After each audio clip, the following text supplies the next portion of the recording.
The first poem, Where the Mind is Without Fear. Now, this poem is written by Rabindranath Tagore, who is undoubtedly a great poet and writer. This poem is included in his 1910 collection Gitanjali. This poem is actually a prayer which was written before India's independence when we were under the clutches of the British rule. Let's see the poem. Where the mind is without fear and the head is held high, where knowledge is free. Okay. This poem describes the vision of India after independence, that is, the poet wants a better future for India. He wants that all his countrymen should live without fear and with their head held high. That means people should live with lot of self-confidence and with lot of dignity, which was absent when we were under the British rule. Where knowledge is free, this means all the people should have access to knowledge. Okay. He is laying stress on importance of education, immaterial of any caste, creed, gender, race, etc. All people should be educated when in free India, where the world has not been broken into fragments by narrow domestic walls. Where the world has not been broken up into fragments means the world, the country, it's not only about India but also the world should be united. There should be no division. There should be no parts of the country based on any religion or any caste. By narrow domestic walls also means by any caste, creed, gender, race, etc. He is hoping for a better India in future.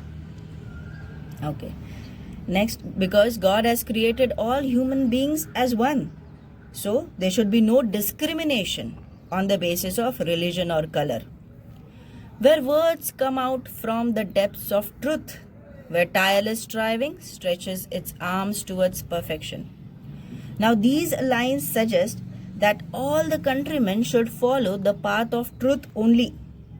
The poet says that if all people must work continuously, tireless striving means continuously, only then we can achieve perfection. Okay, we can reach the level of perfection. Continuous efforts or continuous struggle will always lead to perfection, and then we can achieve our goal. Where the clear stream of reason has not lost its way into the dreary desert sand of dead habits. Dead habits means all the blind beliefs. So there should not be any blind belief or superstitions. We should not lose our way.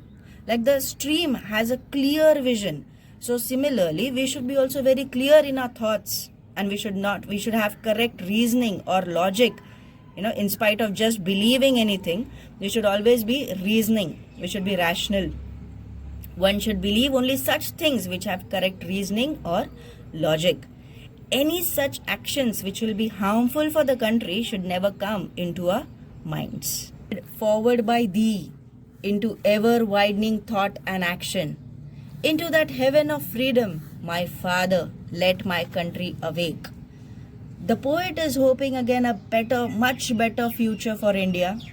New thoughts and broader vision of new ideas should be inculcated in all the countrymen. Now here, he is addressing directly to God that such a country should be achieved only when all the people should have a broader vision of new ideas. Only then the heaven of freedom will be achieved. When we leave all the odds behind, that shall be true freedom according to him. This is the explanation. Now, rhyme scheme, if you see, there is no rhyme scheme in the poem. It is a free verse. Now let us look at the figures of speech. Where the mind is without fear and the head is held high, so the sound of W and H is repeated for poetic effect. It is alliteration. Okay. Next, if you see, tireless striving stretches its arms towards perfection. Tireless striving has been given the human quality of stretching its arms. So this is personification. Next, Where the clear stream of reason has not lost its way.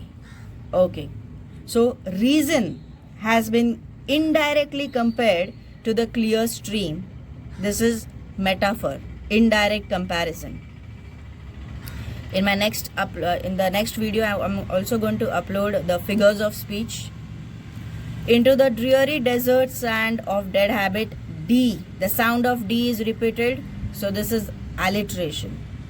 Also, the old habits, the dead habits means the old habits, have been indirectly compared to the dreary desert, so this is also an example of metaphor.